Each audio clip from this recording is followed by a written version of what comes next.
Press the bell icon on YouTube and don't miss another update. Namaste, viewers. Thank you for joining the Jaipur Dialogue USA. I apologize for the delay. There was some issue with reference to technical aspects of sound and video. We have fixed it. We are on with it now. So to begin with, I wanted to request all the viewers to like, subscribe, press the bell icon, and support us. The super chat is on, so if you have any questions to ask, please do ask. Now, today we are going to talk about the world we live in. As we know now, the world is in an amazing place of conflict and confusion going on for one issue or the other. War in Ukraine, coronavirus related, huge trust deficit, the multinational corporations and doing things. There is a tremendous amount of conflict going on. Sometimes it feels that Sanatan Dharma probably offers the solutions to these crises. To discuss this today, I have the greatest of pleasure in welcoming somebody who is known as the Western Master of Eastern Wisdom, and I call him, I replace the word Eastern Wisdom to Sanatani Wisdom, Jeffrey Armstrong, also known as Kavindra Rishi. And Kavi, Indra, and Rishi has all the meanings for all those people who understand the meaning of the name. You can know what it is. So Jeffrey, welcome to this show. Thank you very much for joining from Vancouver. And you are 7:30 a.m. in the morning. So even happy morning. Namaskar. So Pranam Vibhuti. Wonderful to see you and to everyone. Yes, thank you. And, I was with you a few days ago on your show when you were discussing with some of your, about more than 40 people, of which there were 3 Indians there. I noticed the Indian names. And you were discussing chapter 16. And it was fabulous for me to, as a follower of Bhagavad Gita, I have a small book here, Bhagavad Gita, which I read every day, 2 shlokas here. And I came to know that you have written the decolonized Bhagavad Gita for the first time. That's a marvelous word, primarily for the reason that Indian mind has been colonized for such a long time that itself is a major discussion on most of the social media, that we Indians of 21st century, we still have a remnants of colonialization in the way we treat ourselves. So I love the word when you said the first ever decolonized translation of Bhagavad Gita. And I recall you talked about the Sanskrit word, the language, and how it impacts. So I want you to share. As you can see, I'm very excited. I'm a classic learner. I love to be a learner because only in the company of gurus and teachers like you that one can learn. And learning is a never-ending process. So I invite you to share your thoughts on what you call the new translation of Bhagavad Gita as a decolonized translation. And I recall you saying that how the Sanskrit got translated into local language, then to English, and the words got substituted. And because the Western world brought the education back to India, we got colonized with our words rendered aside, and we are learning the English words. Jeffrey. It is the dilemma, my friend. In fact, the way I describe Sanskrit is it is a programming language. It was actually the basis of programming languages. Most people don't know. I worked in Silicon Valley, and most people don't know that binary mathematics, the Boolean logic that makes technology possible, came from the Rig Veda, where the ones and zeros logic was extracted from a verse in the not from the Bhagavad Gita, but from the Rig Veda. Did I say Gita? Rig Veda comes from the Rig Veda. Right. And the ones and zeros technology. So what we call Western science is really Samkhya from Bharat. And our language, the English language, is a very messy language. In fact, the English poets, Shakespeare and others like him, their poetry was useless 300 years after they wrote it. The language of English had drifted so far from the language during Shakespeare's time. So linguistic drift, the drifting away of meaning over time, is the center of what you were just talking about. Sanskritam is designed so it does not drift over any amount of time. That's tell us more about it, because you use the word, many words you used about it. This show is not about me chatting away. This show is designed for you to share the new Bhagavad Gita. How do you call it decolonized, and what are the important elements of it that we must know? Because we are reading all translation works, and translation work is always lost in translation, as I always say. So absolutely. Well, let's use one word in Sanskrit that will help us. And for that word, let's look at a verse from the Bhagavad Gita, chapter 10, verse 13. Chapter 10, verse 9, 10, verse 14. 13. Sarvam Yes. etat ritam manye yadmam vadasi keshava nahi te bhagavan vyaktim vidur deva nadanavaha. O Sri Krishna, I know that all the wisdom you are giving me contains the deepest truths on which the ritam of this world rests.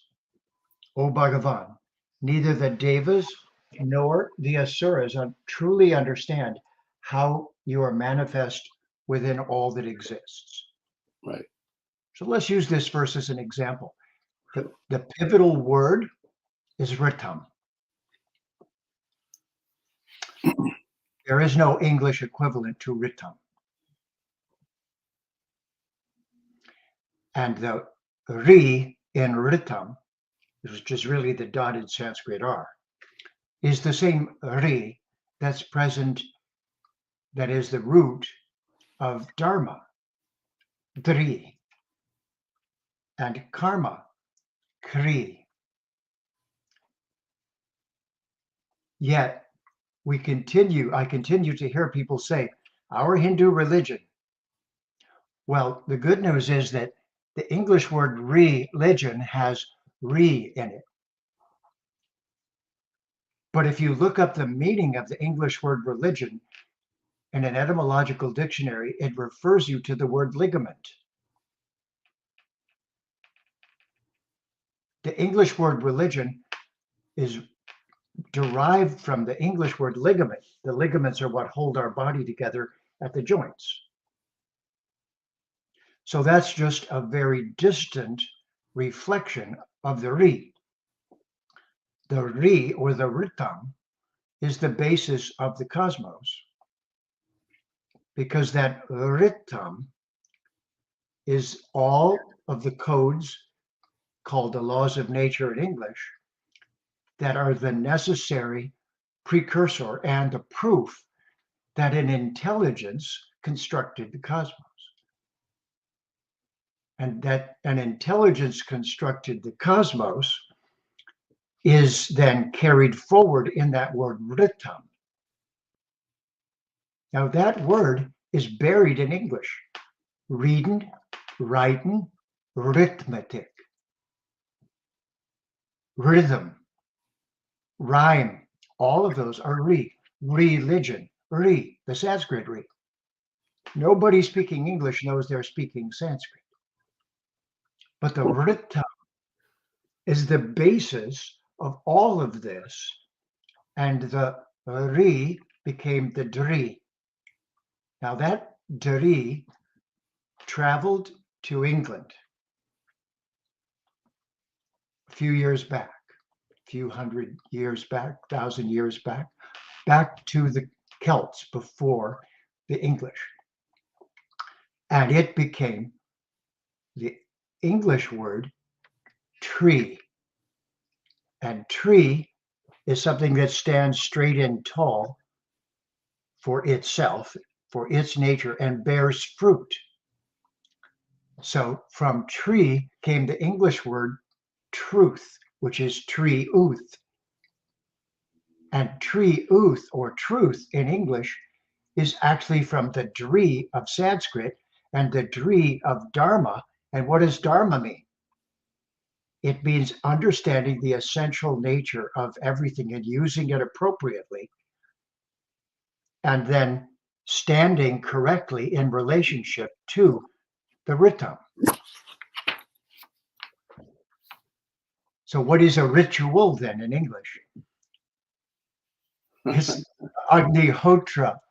Yajna is a ritual. So now watch this one. So it's 4 different places in the Bhagavad Gita, a particular interesting word is used. That word is going to be borrowed by the colonialists because they don't have one. So the ritual is when we do the Agnihotra Yajna, and what we're doing is saying thank you to the devas, Ishavasyamidam sarvam, Atkincha jagatyam jagat, tena tyaktena bunjitam agreda kasya svidana, Ishupanishad. So we're saying thank you to the devas, and we're promising to work cooperatively with them. The thank you is for the food that we're about to eat, which we're first offering to them to say thank you for creating it for us. Oh, create has the re in there too, doesn't it? Well, the Sanskrit is everywhere. Could it be from procreate and prakriti? Could it be that prakriti is the same re? Prakriti, pra, to produce, kri, by cause and effect, by chains of cause and effect, iti, again and again and again. Could it be that prakriti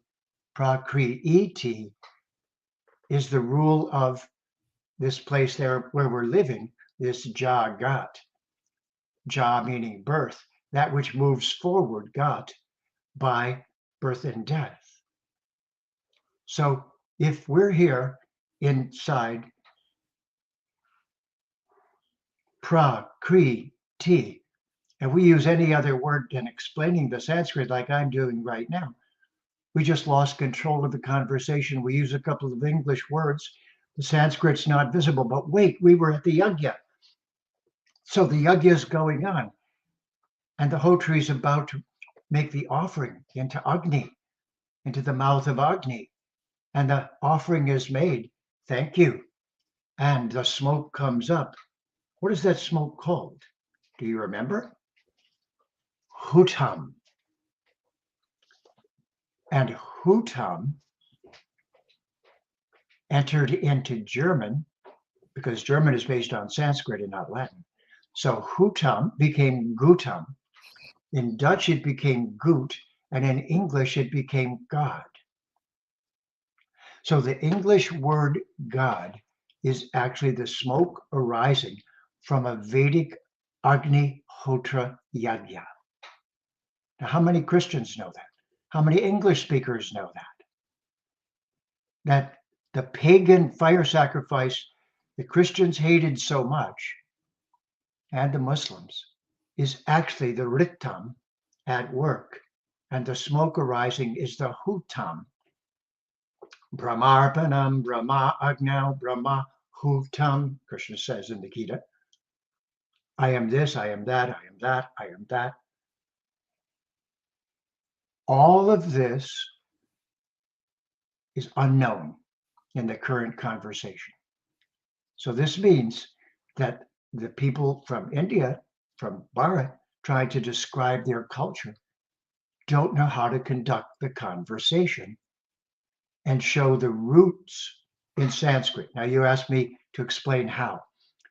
There are 6 sciences in the Veda that are the basis of the Veda moving forward in history. And they are called the Veda Angas, the limbs of the Veda. Yes? Yes. And the first of them is about the light descending from Brahman to the realm of Prakriti. So that's called Jyotish. the Jyoti is descending, and chapter 7, verse 19, Bhagavad Gita, Bahunam Janmanamante, Jnanavan Mam Prapadyate, Vasudeva Sarvam Iti, Samahatma Sudurlabaha. After many lifetimes in the pursuit of jnana, one finally comes to understand Vasudeva Sarvam Iti, that Bhagavan is the source of everything. Samahatma, such a far-seeing Atma is very rare. Not soul, Atma, which gives us the word atomic, which used to mean you can't cut it. Atome in Latin. You see what I'm doing? Yes. I'm taking charge of the conversation. Now back to the Veda Angas. What makes Sanskrit Sanskrit? I hear everyone arguing about this. In the Tamil Nadu, they say ours is older. Yes, but it's not as perfect. What do you mean? I mean perfect. Perfect for what? Nobody knows. Perfect for not getting distorted as it's passed forward through time. So, Jyotish is the first of the Veda Angas. I've been a Jyotishi since 1973 when I studied under a guru from Bharat. And so I understand Jyotishi. It is the science of Brahman descending into Prakriti and of the various distributions of that energetic control, so that Bahunam Janmanamante, after many, many births in the pursuit, well, those many, many births are here, us, in the Prakriti, from life to life, in the what I call university. Okay. Okay. Now that Agnihotra Yajna we were doing happens to be one of the other Veda Angas, doesn't it? It's called Kalpa. Kalpa means rituals. Well, what is science? Science is a series of rituals. Science is adhering to the ritam. Right. So rituals are science. You have to do the same thing again and again the right way in order to get the right result. Why? Because we're in prakriti. We're in the place where everything is chains of cause and effect. And unless you act according to those chains of cause and effect, nothing happens correctly. So watch what we're doing. Jyotish is at the top. At the bottom, where the tires hit the pavement, is kalpa, which means the ritualized way of extracting energy from prakriti, which is otherwise known nowadays as ecology. That's right. How do we know? What is the last step of the Agnihotra Yajna? What is the last thing you do? It's called the Ahuti, am I right? What is Ahuti? Offering. You see, that is a marvelous answer, because we have all forgotten the last step, because we've all been colonized and we're just extracting energy from the planet, but we're not giving back. The last step is, if you don't put the ashes from the fire back in the garden, Right. There'll be no minerals in the earth to grow the next year's crops. So the last step of the Agnihotra Yajna is the final cooperation with the Devas, where we put the ashes into the soil, because the ashes contain the minerals that are necessary to make the vitamins in our food. And this is the problem China had historically. They only had 2 rivers. So they had trouble with not having enough nutrients in their soil, and they had horrible famines because of it. So now we know 2 of the Veda Angas, the top one and the one where the tires hit the pavement. What's in between? The 4 Vedangas that pertain to the Sanskrit language remaining perfect and not being altered from generation to generation. And the first of those is the necessary phonetics. What is that called?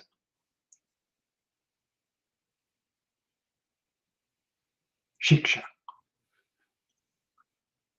And then the next is the necessary meaning of the words. Nirukta, etymology. There are 2,212 roots to the Sanskrit language. And then the Ashtadhyayi of Panini, 4,000 grammatical rules. My professor of Sanskritam, who was a Benares Pandit, had memorized all 4,000 of those grammatical rules. That's Pandita. You would say something in Sanskrit, he'd say rule number 2,221. If this, then this, and that. That's called Vyakarana. That's the grammar of Sanskrit. Yes. And what is the last one? Tatsavi turvareniam pargo devasya dimahi. Dhiyo yona prachodayat. That's And right. how many beats is that? How many phonemes is that? 8 times 3. Gayatri meter or Gayatri Chandas. Right. So it turns out that Chandas, Nirukta, Vyakarana, and Shiksha are the 4 sciences that are precise and unchanging, that have empowered Sanskrit to move forward through time without becoming distorted. Now, how many Hindus do you think can say what I just said to explain their culture to Western civilization? That's what it is fascinating, like you gave the enunciation of the Prakriti.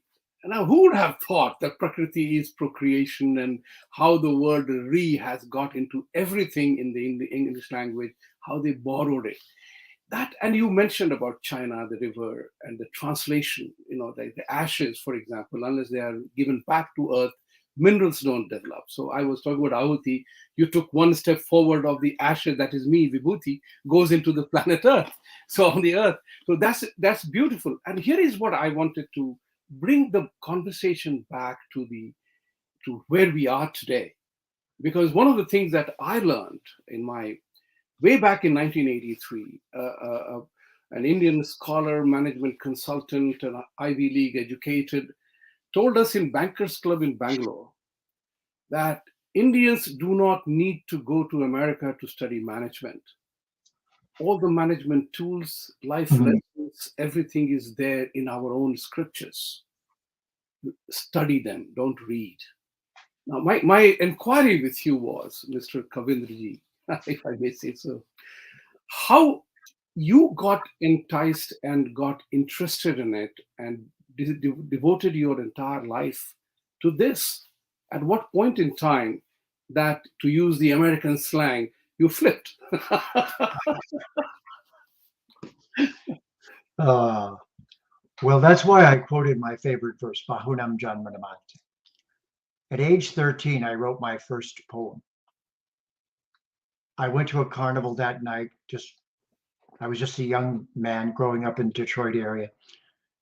Parents were not special, no special education. They were not horrible, they were not special. They were just middle-class white people and vanilla Christians, but they didn't really care about it much. But I went to church each week and I asked questions they didn't like.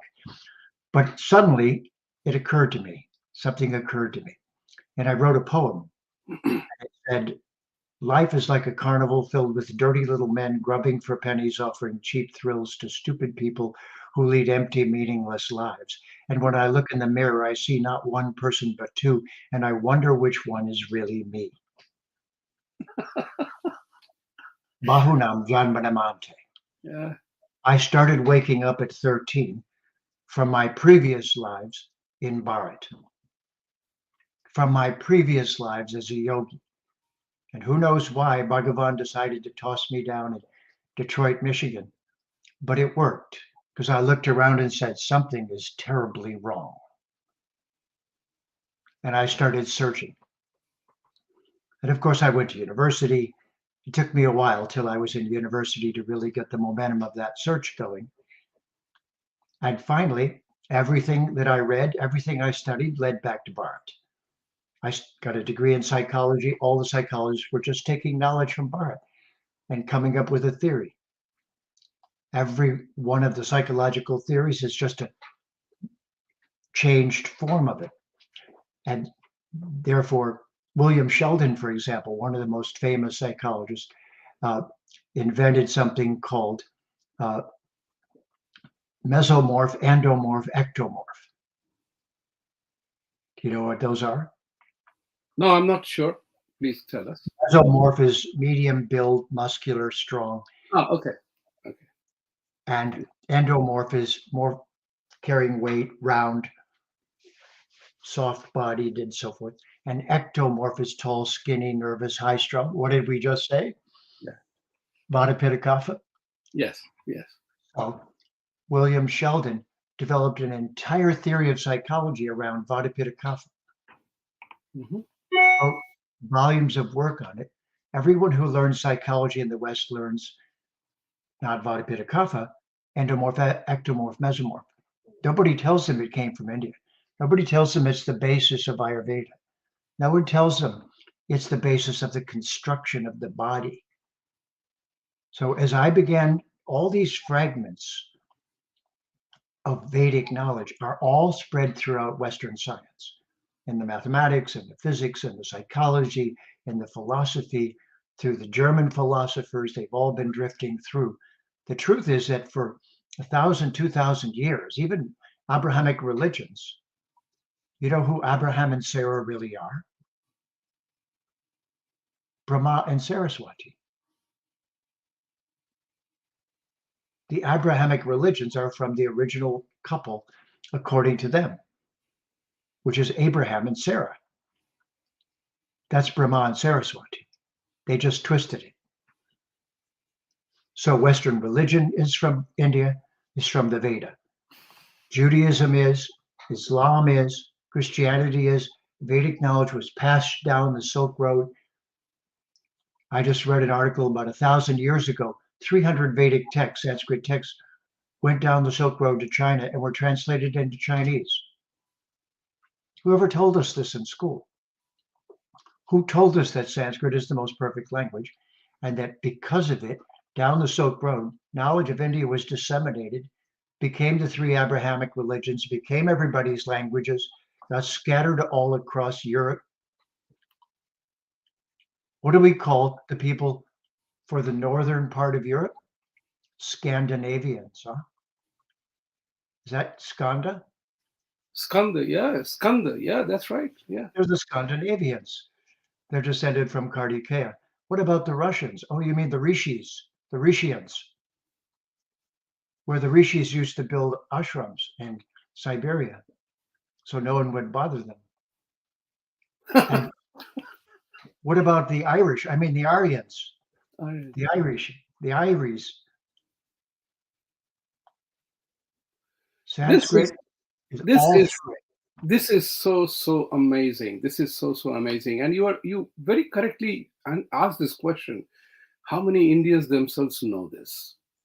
And here is, as a student of geopolitics, and I believe in realism to a great extent, as in addition to the spiritual streak that we all have, is what good is the knowledge if we don't act on it? I can be sitting on a storehouse of knowledge and we don't act on it. And that's what bothers me. How did we let, with so much deep knowledge, the truth, actually it is truth that was here. How did we allow this to get distorted by all kinds of marauders who invaded us for our rich and wealth? This is something which bothers me a lot. And, teachings of Bhagavad Gita and everything else, that even war is an essential part of the dharmic life.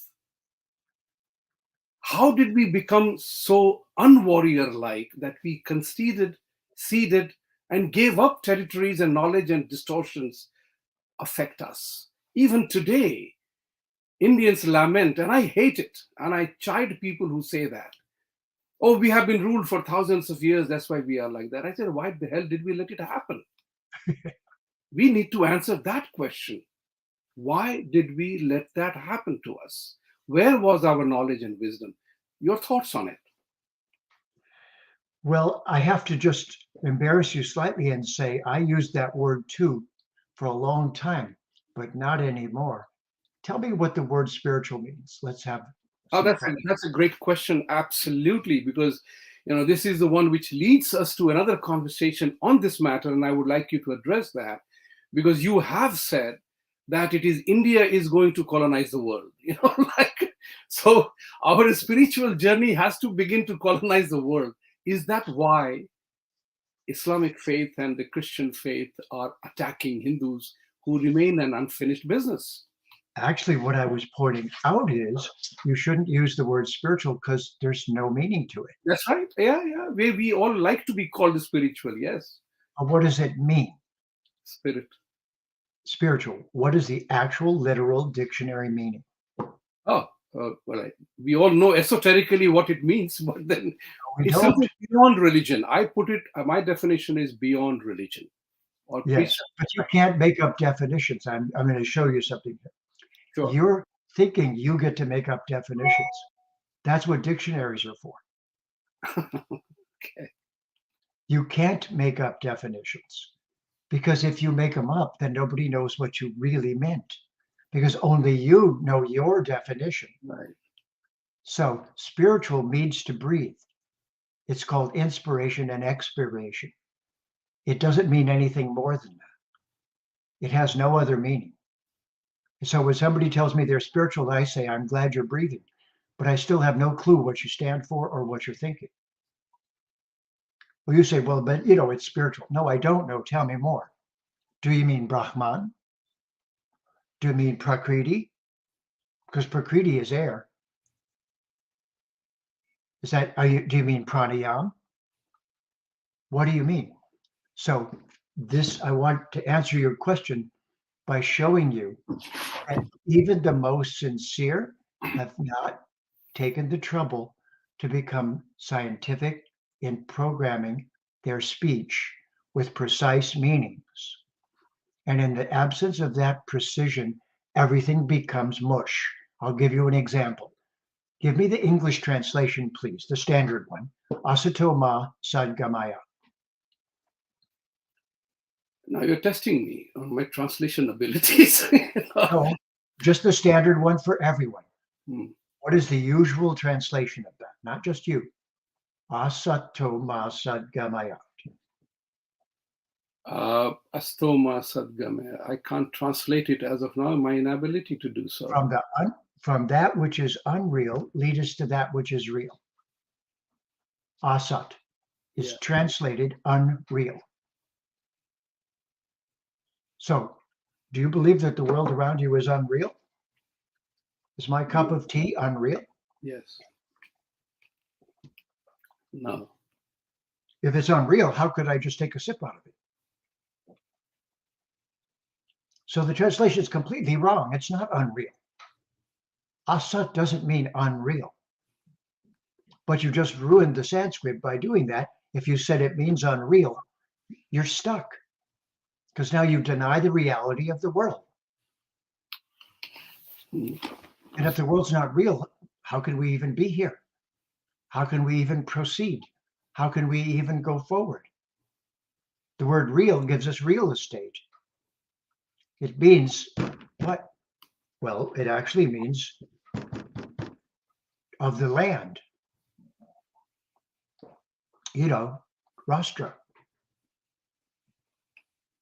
So, asat does not mean unreal. It means from that which is only temporarily manifest and true, lead me to that which is always manifest and true. That's much closer than from the unreal, lead me to the real.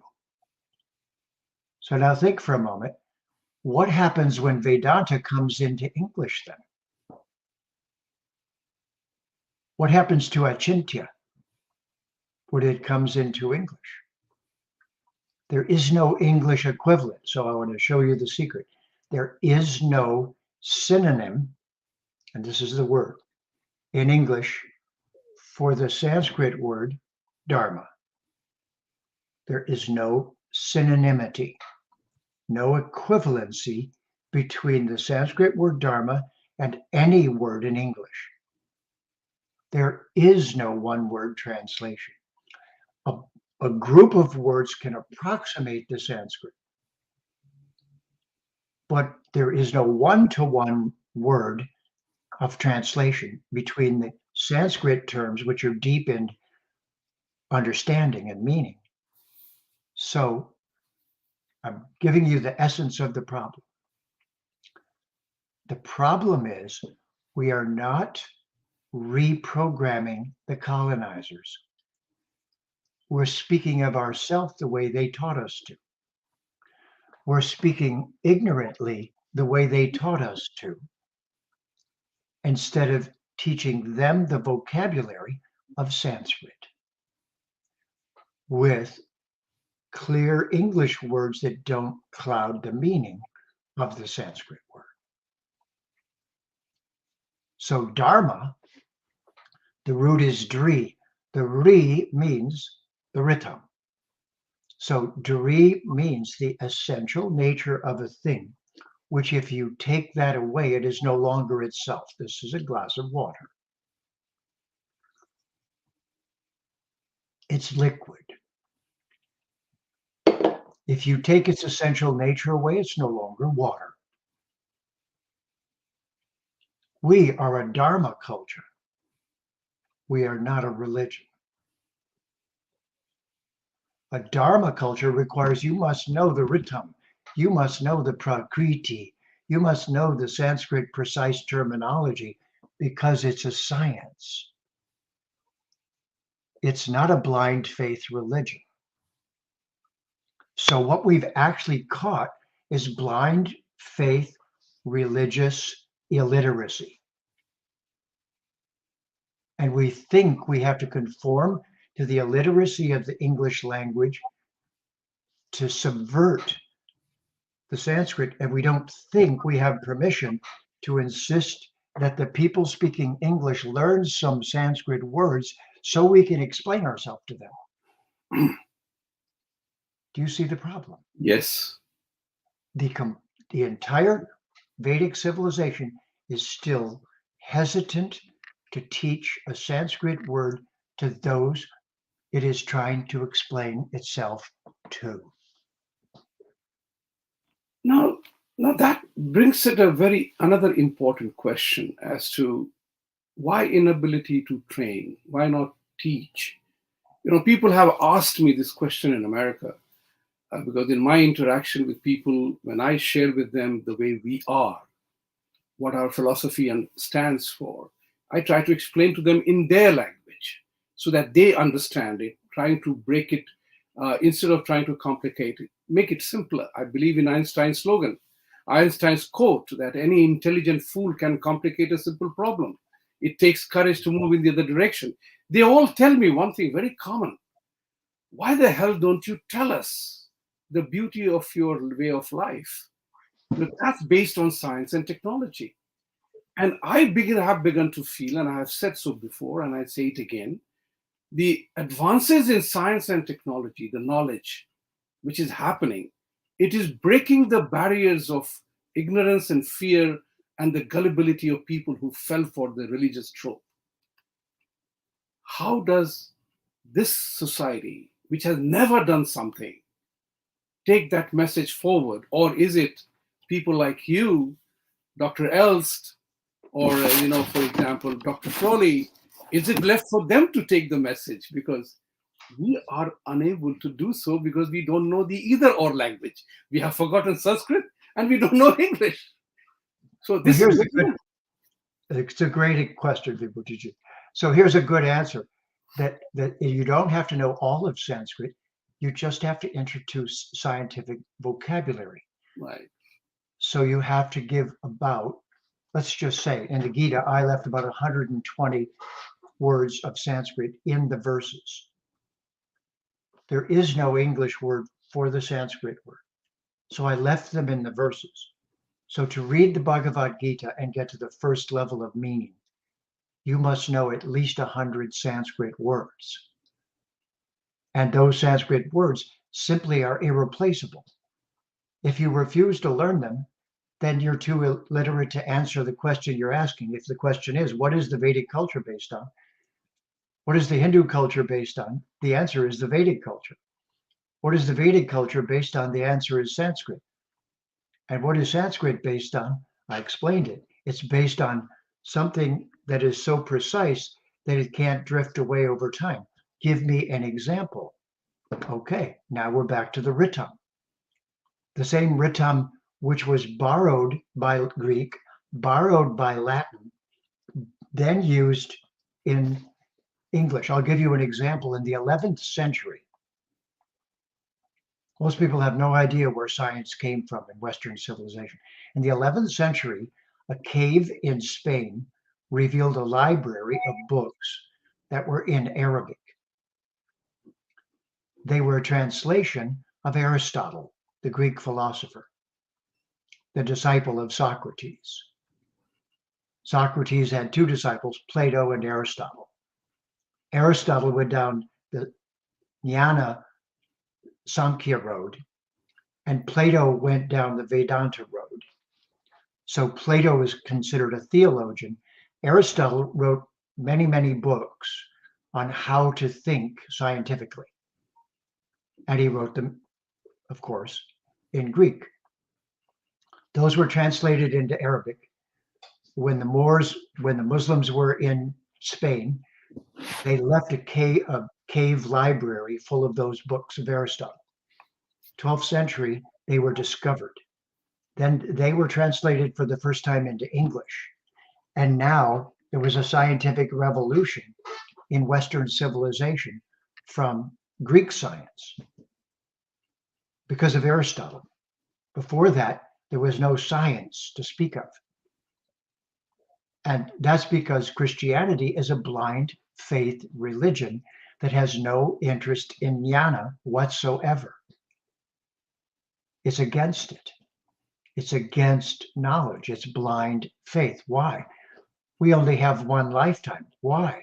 Well, because we're the soul. What is the soul? It's the sol, S-O-L. It's like the sun, but the sun burns out. So who are we really? Now, what's the Sanskrit word for who we really are? We, the individual who chose to come here to Prakriti. Who are we? We're the Atma. So who do you know in the Hindu community that does that little conversation that says, we are the Atma? What does Atma mean? You can't cut it, burn it, break it. You can't destroy it. It means we chose to come here from Brahman. We will choose to go back. What is going back called? I bet you know. What is going back to Brahman called? Oh, I'm failing the test. Exact word. Moksha. Moksha. Ah, sure. Of course. Yeah. You know, Yeah. I'm just throwing a lot of words at you. Yeah. But if you knew that you should be able to say to everyone, the Atma is who we are. Each one of us is an Atma. Not capital A, an Atma. We chose to come here. If we didn't choose to come here, we can't choose to go back, which is called moksha. So to just explain this segment, we are immortal beings visiting a temporary realm called Prakriti, where everything is produced by inert substances that are unconscious, that are held together by chains of cause and effect. But we, our consciousness, is not emanating from that Prakriti. It's emanated from Brahman. a watch. So that's briha, right? Yeah. What English word did that give us? Oh, might be related. Brilliant. Briha, Brahman.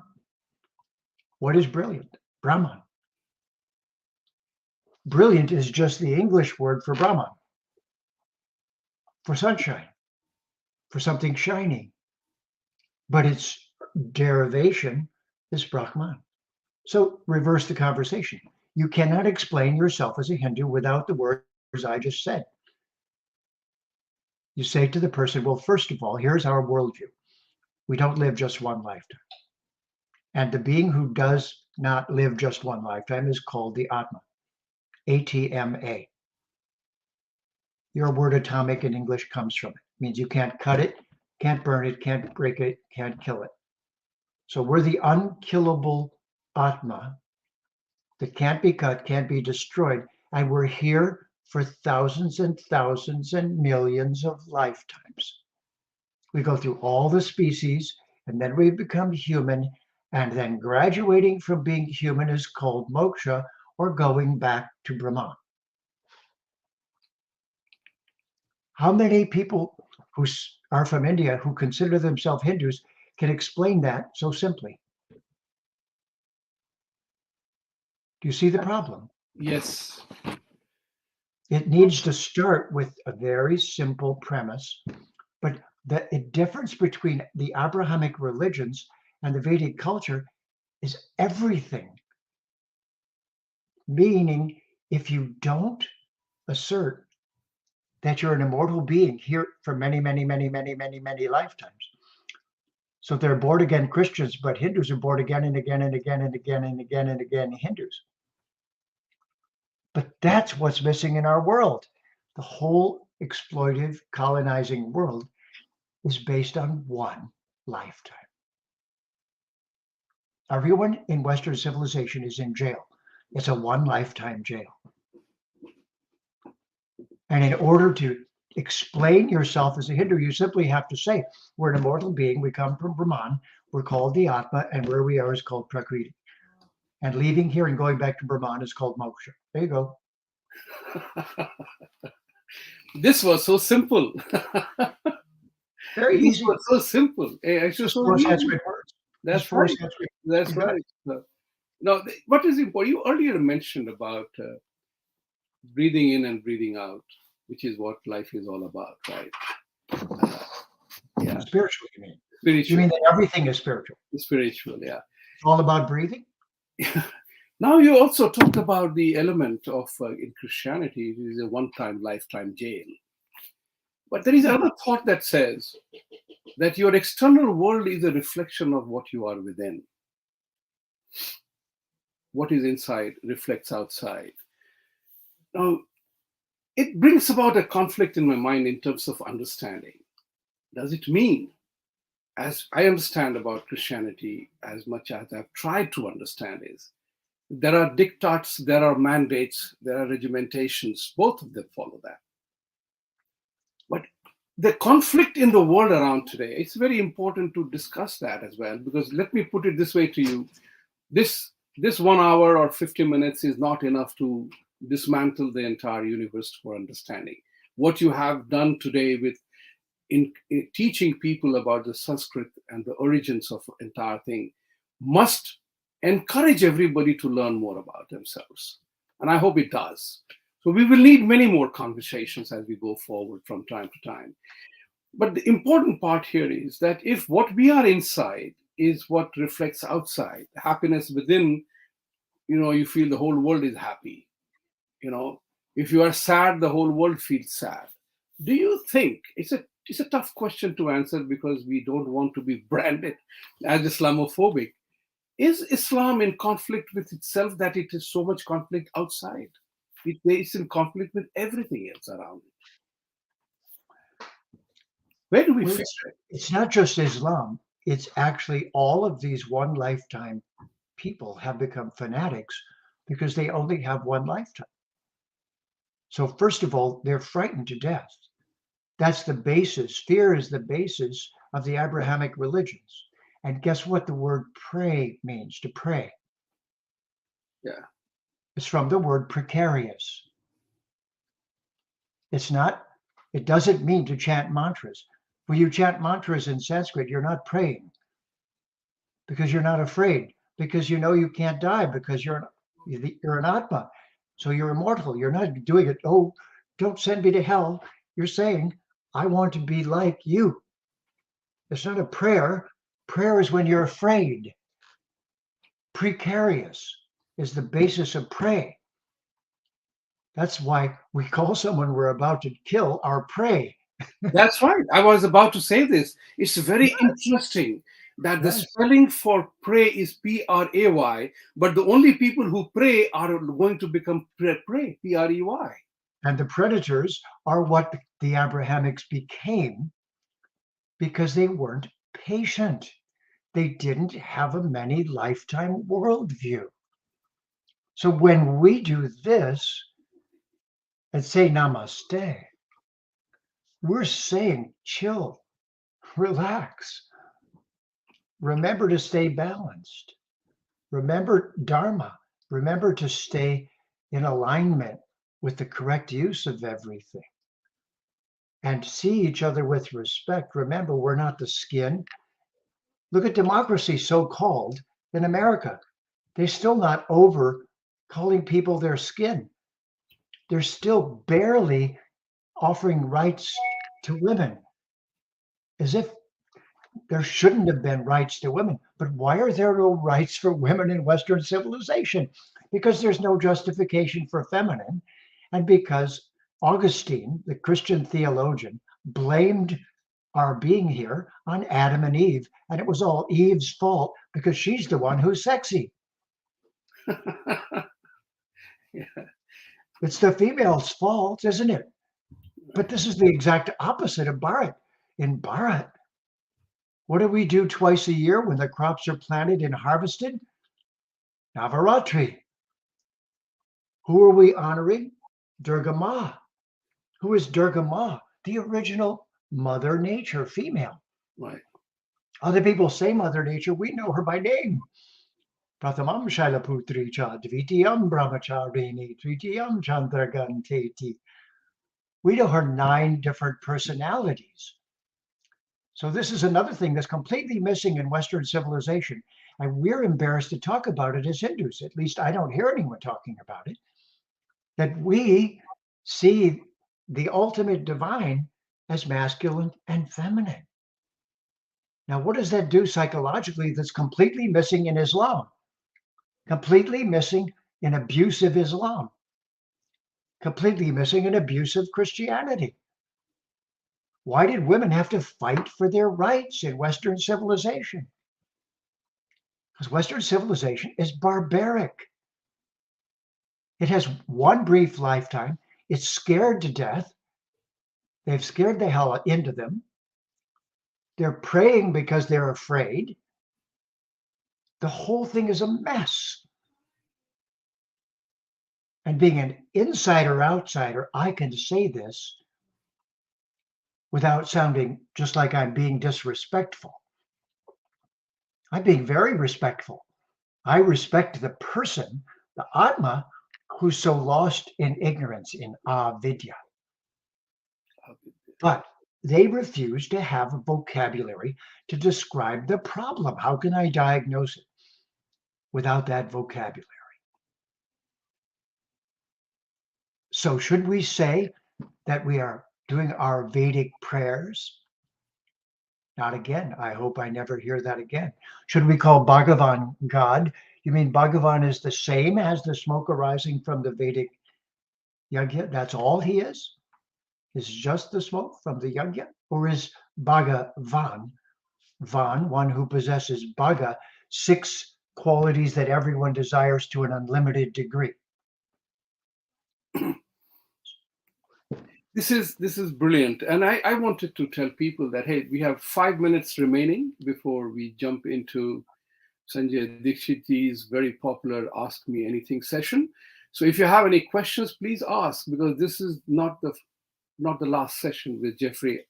I'm inviting you as many times as we increase the frequency of our shows here. We are new. Jaipur Dialogue USA has been started with an intent to reach out to the Western audiences, and that's why we communicate in the language which is not our own, which is English.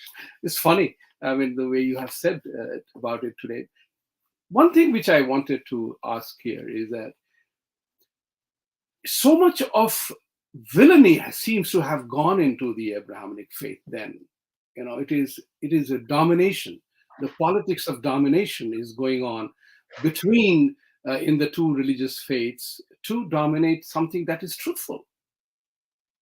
I mean, you talked about Brahma and Adam and Eve and all that kind of stuff. I believe I have asked this question of my Christian friends, that you live your life in guilt. We gave you the Kama Sutra. You are living a life of guilt because you have been inducted with the belief system that it was sin. And as you rightly said, Eve was to be blamed for that. Whereas in Prakriti and procreation and everything else, man and woman were created by God. So how can you call a God's act of creation and creativity as an evil? And you live perpetually in guilt. That's what leads to people issuing passport and visas for heaven and hell. Where did that come about? Who created heaven? I've asked this question. Has anybody any report on how heaven, where life is better, heaven or hell? Nobody says anything. It's all so confusing. You can make out that it has been designed to fool the gullible or the unknown, something that is not known. I'll give you one more English word you'll really enjoy, the word heaven. What does it mean? See, in the Vedas, we know that Svargaloka is level 10. And we're Bhumiloka, and that's level 8. And there are 14 lokas, and Brahma is level 14. We're talking about the cosmos being stratified according to the dimensionality from which things are being enacted. So what about Earth? And so this one lifetime only dilemma is all pervasive. And we do not have an understanding of multidimensionality. So the word heaven, everybody thinks they're using some kind of literate word, but it actually comes from the Scottish. And Scotland, hundreds of thousands of years ago, the glaciers rubbed off all the topsoil. If you live in Scotland, it's quite a rough land for agriculture. And the only grain that grows there very, very well is oats. And oats grow, and they get yay tall. Then they come along with a tall wagon and a sickle, and they cut them down. And then they take a pitchfork and they throw them up into the wagon. And that's called heaving the avon, because the oats are called avon. So heaving the avon gives us the word heaven. Heaven means enough oatmeal for the winter. That's all it means. It's so ridiculous. I mean, I did not know that. That's why, it is wonderful to speak with you today to know where the origin of the word heaven comes from. What the hell is that? The hell is the hull of a ship. So hull of a ship and hell is the same thing. Hell simply means a hole in the ground. That's all it means. The rest is Dante's Inferno. So a poet wrote an interesting poem about everyone being tortured and showed that as the place where people who don't do what they're told go to. They go to hell, which is a hole in the ground, which is the hull of a ship, which is the hold in the ship where the slaves were kept as they were brought from Africa. Now that was some kind of hell. And why we enslave people? All of these questions, but I know we're out of time. Yes. No, we will have more conversation. We will have, because this learning needs to happen. I mean, today listening to you has made me feel so much proud about my existence, the way I am. and I'm inspired. I studied in Sanskrit as a single language in my school. I'm part of Hindi medium education, as many Indians are. And we had Sanskrit as a thing. So I do understand certain words. And I recognize one thing. I have told this to my Western audience, that the beauty of Sanskrit and the way derivative Hindi is that there is no sound. There is no sound on the planet Earth that can't be put in alphabets in Sanskrit. There's sound. English is remarkably imperfect language because it is so controlled. There is no logic, no sense to spellings that are there. People spell the names anyway, and then they give justification that the proper nouns are as you wish to pronounce, you can call it. Having said that, I wanted to thank you very much, Jeffrey, for joining, to all the viewers who joined today. And thank you very much. If you have questions, please ask. But I do see that there is some gentleman who had done a super sticker. Thank you very much for contributing. We are a new show. Support, like, share, and press the bell icon. And we will bring you more of Jeffrey Armstrong and others that we need to set the things right. As the saying goes. With these words, I say thank you very much, Jeffrey. Thank you, Vibhuti, because an Acharya is one who teaches by example, and you are, by conducting this conversation, helping the entire Hindu community and the whole world to become awakened to these understandings. Yad yada charati shreshtas tata devi taro janaha sayat pramanam kurute lokas tadanuvartate. The whole world follows your example. Thank you. Om Shanti, Om Shanti. Shanti, Shanti. Press the bell icon on YouTube and don't miss another update.